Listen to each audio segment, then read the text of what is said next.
We begin our celebration in the name of the Father, the Son, and the Holy Spirit.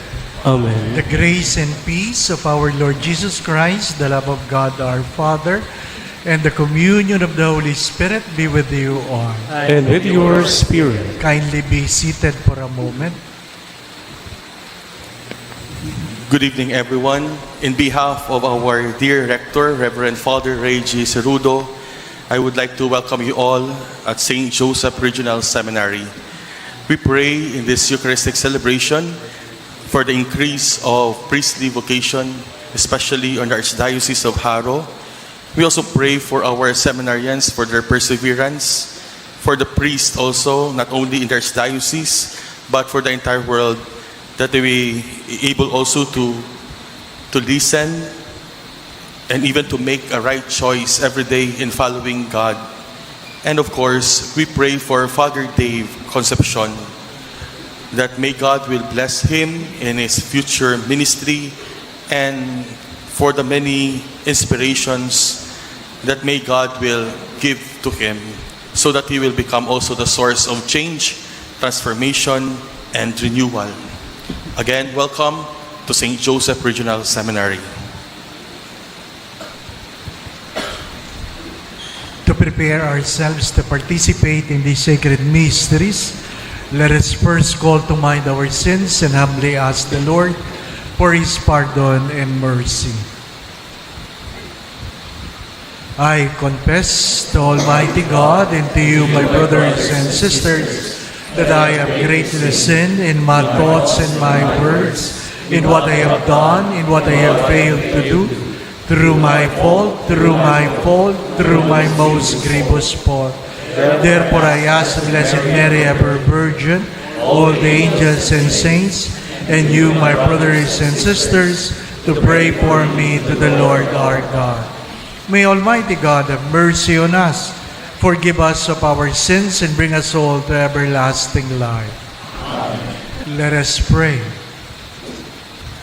May Saint Dominic come to the help of your church by his merits and teaching, O Lord, and may he who was an outstanding preacher of your truth be a devoted intercessor on our behalf. Through our Lord Jesus Christ, your Son, who lives and reigns with you in the unity of the Holy Spirit, God, forever and ever.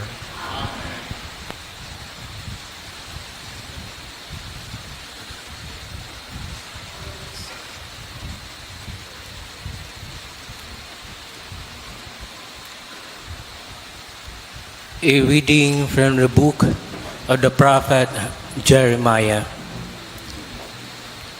The days are coming, says the Lord, when I will make a new covenant with the house of Israel and the house of Judah. It will not be like the covenant I made with their fathers, the day I took them by the hand to lead them forth from the land of Egypt. For they broke my covenants, and I had to show myself their master, says the Lord. But this is the covenant that I will make with the house of Israel after those days, says the Lord. I will place my law within them and write it upon their hearts. I will be their God, and they shall be my people. No longer will they have need to teach their friends and relatives how to know the Lord. All, from least to greatest, shall they know me, says the Lord, for I will forgive their evil doing and remember their sin no more. The word of the Lord.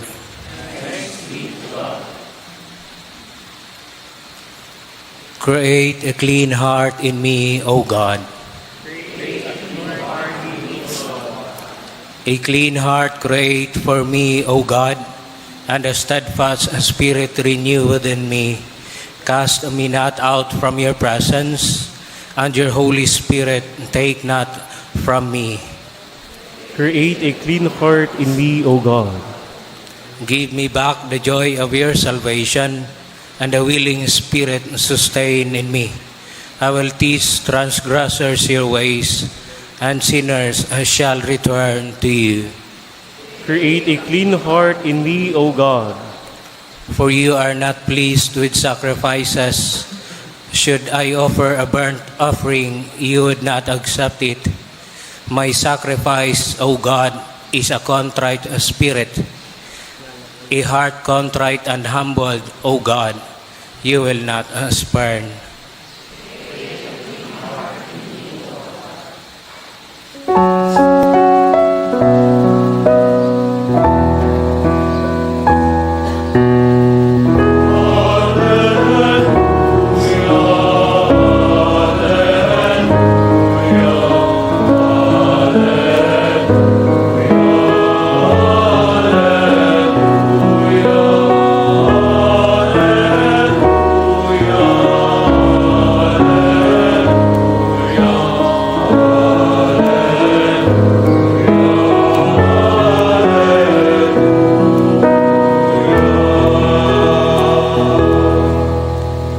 You are Peter, upon this rock I will build my church, and the gates of the netherworld shall not prevail against it.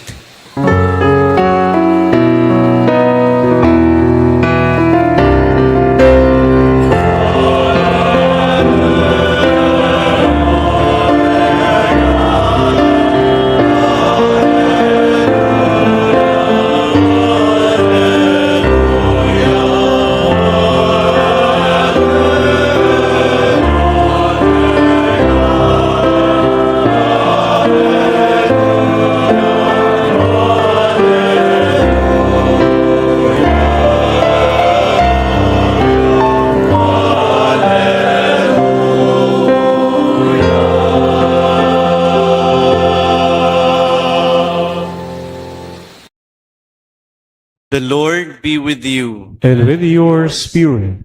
A reading from the Holy Gospel according to Matthew. Glory to you, O Lord.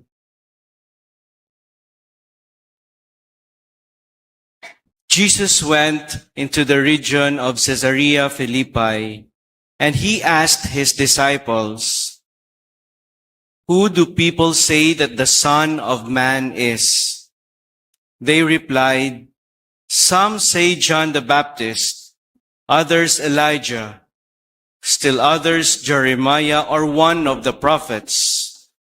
He said to them, "But who do you say that I am?" Simon Peter said in reply, "You are the Christ, the Son of the living God." Jesus said to him in reply, "Blessed are you, Simon, son of Jonah, for flesh and blood has not revealed this to you, but my heavenly Father. And so I say to you, you are Peter, and upon this rock I will build my church, and the gates of the netherworld shall not prevail against it. I will give you the keys to the kingdom of heaven. Whatever you bind on earth shall be bound in heaven, and whatever you loose on earth shall be loosed in heaven." Then he strictly ordered his disciples to tell no one that he was the Christ. From that time on, Jesus began to show his disciples that he must go to Jerusalem and suffer greatly from the elders, the chief priests, and the scribes, and be killed, and on the third day be raised. Then Peter took Jesus aside and began to rebuke him. "God forbid, Lord, no such thing shall ever happen to you." He turned and said to Peter, "Get behind me, Satan. You are an obstacle to me. You are thinking not as God does, but as human beings do."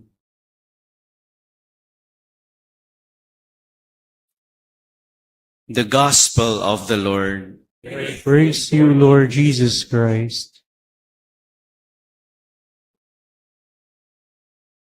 Magandang gabi po sa inyong lahat. Marami pa pong upuan dito sa loob if you want to come in. Ano po? Please do come inside.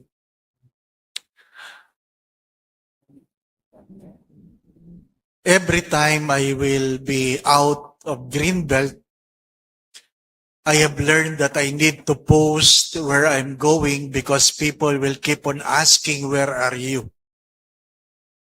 If they do not know where am I, some people will post, let us pray for the healing of Father Dave.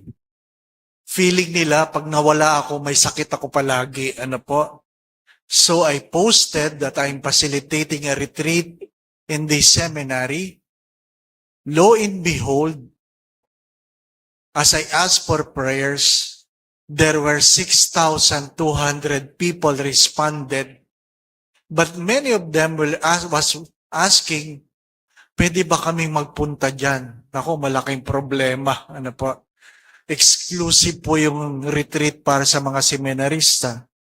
So, I asked Father Nat if we can have a mass for open to the public.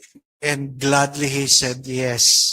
So, welcome. Welcome. Kasi kanina, sabi nung iba, first time namin dito, Father. First time. Ha? Akala ko ako lang ang first time. Kayo din pala. Ano po? Welcome. We have to accept that when we grow old, we begin to be forgetful. And the first thing we will forget are names. We forget names. That's why we keep on talking on people, hours, and when your children ask, Ma, sino yun? Basta. Kasi hindi mo naman naalala kung sino yan. Hindi po ba, no? Basta. Many of you knew already that my mother is old. She's 92. She has been forgetful. She has her dementia and Alzheimer's. And most of the time, she has forgotten us. And when we visit her, we have the habit of, Ma, sino ako? Sino ako? And we were corrected by doctors. You never ask your aging mother, sino ako? Rather than asking, you introduce yourself. Ma, ako po si Father Dave. Lamang ako sa aking mga kapatid kasi nanonood siya ng misa, so alam niya, anak niya ako. Pero yung iba, hindi na niya nakikilala pagkaminsan. At dahil nanonood siya dati na probinsyano, kahit hindi niya kilala ang kanyang mga anak, nang dumating si Edo Manzano, sabi niya, Edo! Kaya ang solusyon, magpakita palagi. You don't ask, sino ako? After the stroke, people would ask, Father, kilala mo pa ako? Ang sagot ko na palagi, hindi ko kayo kilala. Ano pa? Why lie? Why burden myself of trying to recall your name? Di po ba? Sino ako? Sabi ko, masyado lang poor ang aking memory sa pangalan. At sabi nung rector ng seminary, si Father Roy, sabi niya, baka epekto yan ng stroke, Father. Sabi ko, baka nga. Tapos sabi ko, sino ka nga? Rather than complaining, accept it. It's not about stroke. Most probably it's about age. We grow old. We forget.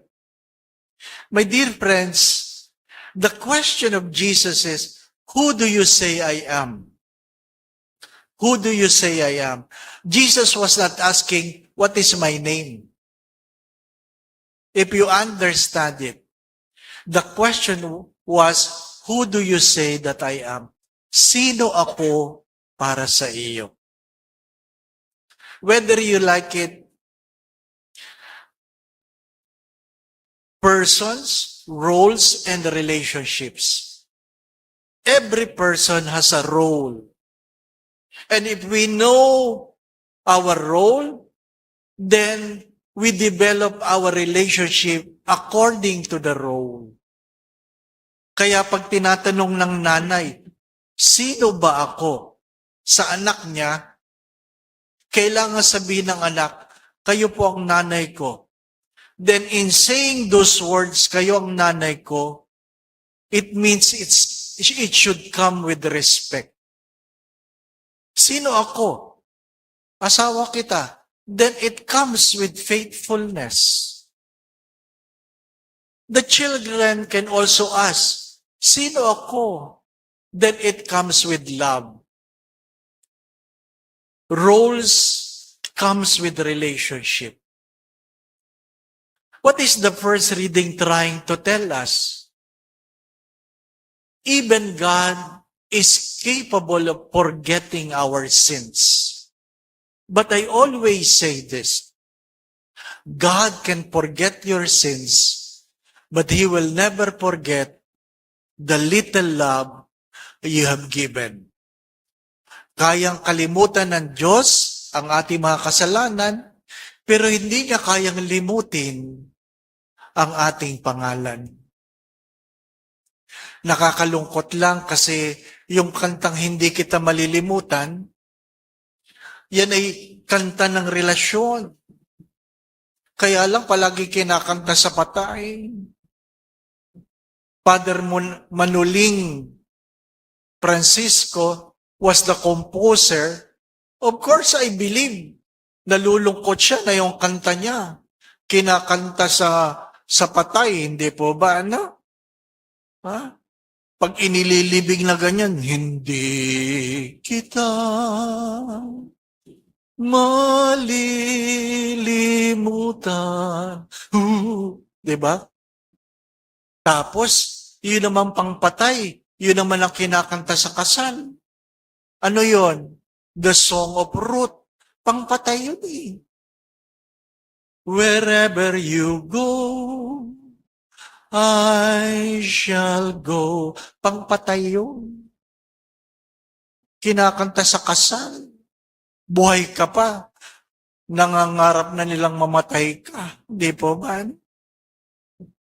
We must understand our role. So when Jesus asks, who do you say that I am? Is a question asking our relationship with Him. Who am I to you? And our experience will tell us who is God.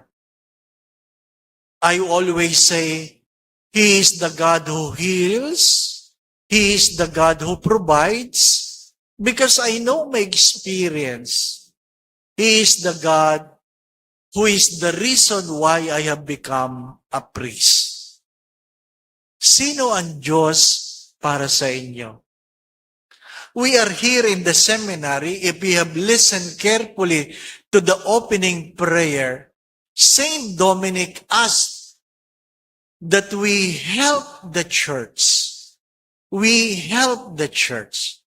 The least we can help the church financially. Ano po? But the best is to encourage your children to become a priest. I have to say that. Invite your children. Sino yung ini-invite? Yung matalino, yung gwapo, yan dapat ang pinagpapari. Di ba? Pag sinasabi ko, Nay, pwede magpari ang anak mo. Anong sagot palagi? Wag, Father, sayang. Bakit sayang? Pogi eh. Bakit? Bakit ba kami? Di ba? Ayaw niyo naman ng pangit na pari. Hindi po ba? Ano? Kaya ibigay niyo yung pogi. Para pag nagmimisa kayo, nagagandahan kayong magsimba, hindi po ba, ano? Your children are not yours. Please be reminded your children are not yours. They belong to God. If you allow your children to become priests, what is the bonus? When you die, every day, Mass will be offered for you. Di ba? Father, kung kailan ba patay na ako, saka lang ako maalala.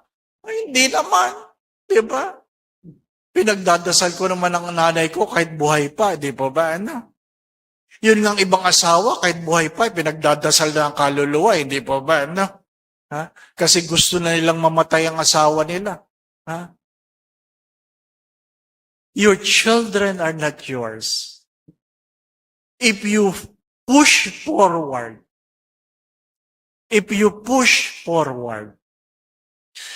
we don't have a priest, we don't have a Eucharist. Sayang ang ganda ng simbahan, pero walang pari. Sabi nga ng isang parokyano, ang ganda ng simbahan namin, pero pagdating ng Christmas, wala kaming misa. Meron lang kaming adoration. Pagdating ng New Year, walang misa. Meron lang adoration. Bakit? Ayaw magbigay ng pari. If you have a Facebook, nilalabas na mga pari, yung kanilang mga simbahan sa Europa na ginawang restaurant. Ginawang restaurant. Sabi ng isang pari, it's so sad to look at my former parish where people now eat, drink, and noisy. Kaya mahirap din yun na inaasa natin sa gobyerno ang ating simbahan kasi pag wala ng koleksyon, they have the right to confiscate the church and make it a public place where they can, what? Raise money. Di ba? Kaya nga, thank you for coming to St. Joseph Regional Seminary. You pray for the seminarians. Naway mapamahal sila kay Kristo at hindi kasinong Kristi. Di ba ba, ano? Ang daming Kristi eh.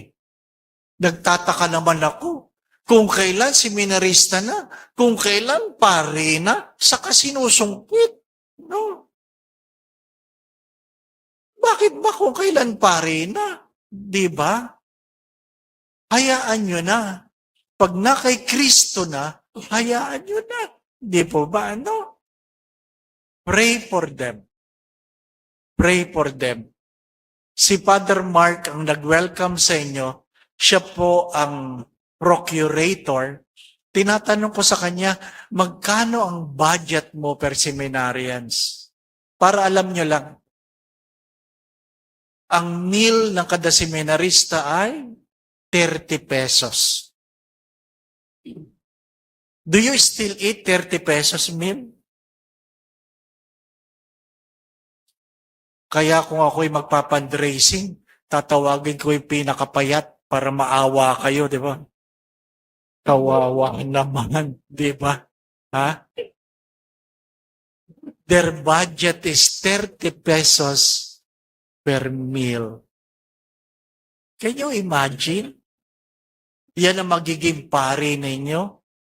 Kaya pag naging pari yan, talagang kain yan ng kain. Babawiin nila. Anong sabi ko sa aking homily? Huwag niyong pakainin ng mga pari. Bakit? Wala nang paring namatay sa gutom ngayon. Alta presyon, marami. Diabetes, hypertension. Well, that's the reality. Again, who do you say that I am? If you answer, you are my God, and I love you, Lord, perhaps Jesus would say, love my church. If you love me, love my church, love my seminarians, love my priest. I know some of you get discouraged that the one there's helping will not become a priest or they will go out. Don't worry. Don't worry. What you have given will always be given back to you. Don't worry. Hindi madamot ang Diyos. What you have given again will be given back to you. Just do not forget, the question, who do you say I am, is not a question of names, but of a relationship. And hopefully, this evening, we will be drawn closer to God as our God who loves us, inviting us to love Him in return. Kanina, mayroong memoryadong homily ko. Wow, alam ko yan, Father. Ha? Uulitin ko na lang. What is love? Love is to order ourselves for the good of the other. What is love? Is to order ourselves for the good of the church. Amen.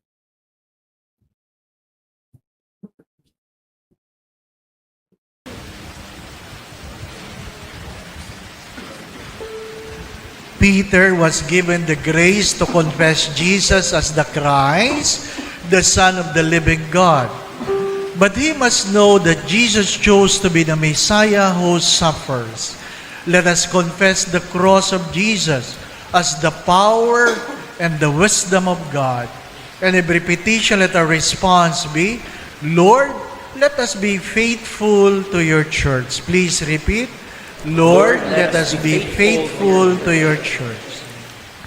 May we remain faithful to the church, founded by Christ on Peter and the apostles, and given the authority to forgive sins. We pray. Lord, let us be faithful to your church. May the Lord protect the Pope, the successor of Peter, with the strength and guidance of the Holy Spirit. We pray. Lord, let us faithful to the church. May we see Jesus as the Messiah, who first must suffer before entering into His glory. We pray.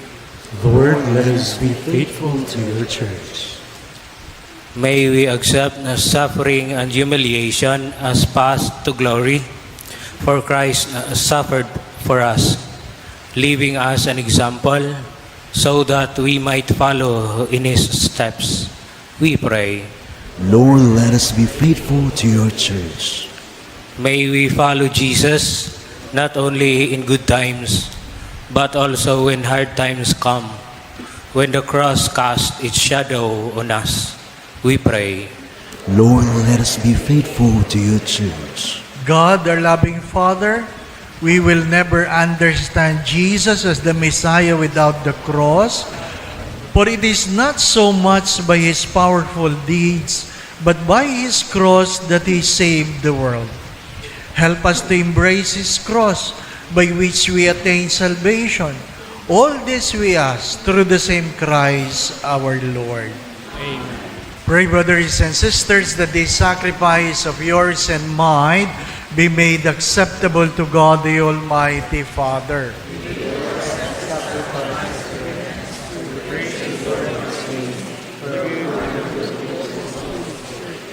Attend mercifully to the prayers we offer you, O Lord, by the intercession of Saint Dominic, and through the great power of its sacrifice, strengthened by the protection of your grace, those who champion the faith through Christ our Lord. Amen. The Lord be with you. And with your spirit, Lift up your hearts. we lift them up to the Lord. Let us give thanks to the Lord our God. It is right and just. It is truly right and just, our duty in our salvation, always and everywhere, to give you thanks, Lord, Holy Father, Almighty and Eternal God, through Christ our Lord. For as on the festival of Saint Dominic you bid your church rejoice, so too you strengthen her by the example of his holy life. Teach her by his words of preaching, and keep her safe in answer to his prayers. And so with all the company of angels and saints, we sing them of your praise, as without end. You are indeed holy, O Lord, the fount of all holiness. Make holy, therefore, these gifts, we pray, by sending down your Spirit upon them like the dew fall, so that they may become for us the body and blood of our Lord Jesus Christ. At the time he was betrayed and entered willingly into his passion, he took bread, gave you thanks, broke the bread, gave it to his disciples, saying, Take this, all of you, and eat of it, for this is my body, which will be given out for you.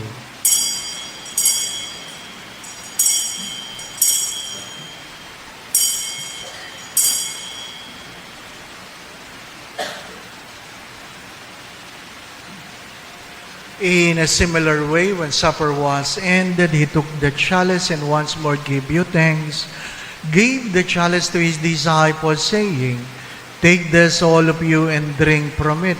For this is the chalice of my blood, the blood of the new and eternal covenant, which will be poured out for you and for many for the forgiveness of sins. Do this in memory of me.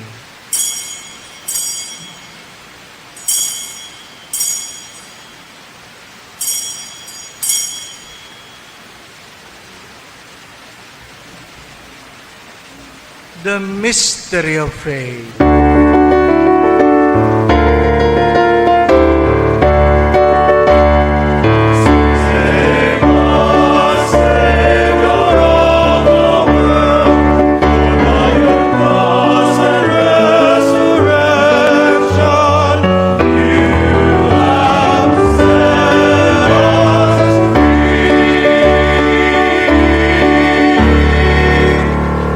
Therefore, as we celebrate the memorial of his death and resurrection, we offer you, Lord, the bread of life and the chalice of salvation, giving thanks that you have held us worthy to be in your presence and minister to you. Humbly we pray that partaking of the body and blood of Christ, we may be gathered into one by the Holy Spirit. Remember, Lord, your church spread throughout the world, and bring it to the fullness of charity together with Francis, our Pope, Romeo, your Bishop, and all the clergy.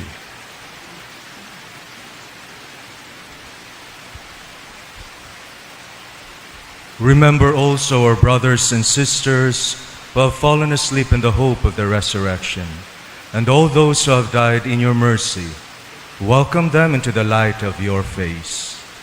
Have mercy on us all, we pray, that with the Blessed Virgin Mary, Mother of God, with blessed Joseph, her spouse, with the blessed apostles, Saint Dominic, and all the saints who have pleased you throughout the ages, we may merit to be co-heirs to eternal life, and may praise and glorify you.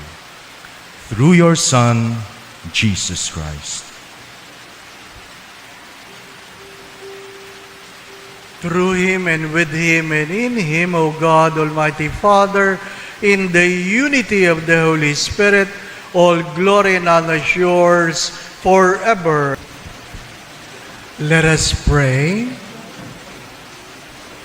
May your church, O Lord, receive with wholehearted reverence the power of this heavenly sacrament by which we have been nourished on the commemoration of Saint Dominic.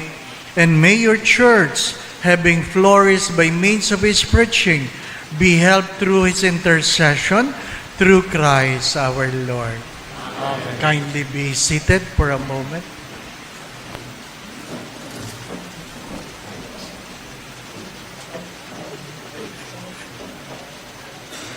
Good evening po ulit. Father Dave, as we conclude this annual retreat, I want to express our deep gratitude for your exceptional guidance and unwavering support. Your profound insights and spiritual experience have profoundly enriched our journey and brought our seminarians closer to their calling. Your dedication and wisdom have left an indelible mark on our hearts and minds, inspiring us to strive for greater spiritual depth and understanding. We are truly blessed to have had this privilege of learning from you. Also, Father Dave, thank you for your initiative to share your gifts as we have our Mass with the lay faithful. I want to extend my heartfelt gratitude to your unwavering generosity and support. Your kindness and dedication have been a true blessing, and your guidance has touched so many lives, including my own. Thank you for your commitment to our growth and for creating an environment where we could reflect, grow, and renew our faith. To our lay faithful, some of you are first-timer and some are avid supporters of SJRS. Thank you for your gift of presence, love, and support to the seminary formation. Sa totoo lang, pag formator ka, kung minsan nakakapagod din. Especially in my role as procurator.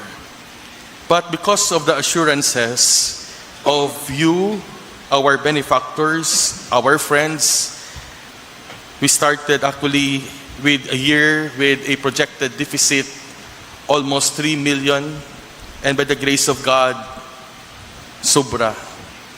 And thank you for that. Your presence today may not only fulfill your desire to see Father Dave, but I know you're here for a special commitment to priestly formation and vocation. Father Dave is an instrument of God to lead you here, and I thank you for that, Father.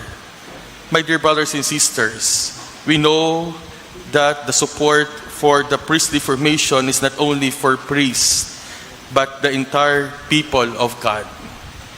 Ako, ikaw, at tayong lahat, part of this vocation, formation of our future priests. With heartfelt gratitude and appreciation, God bless you all, and I hope to see you soon in some activities of St. Joseph Regional Seminary. Amen.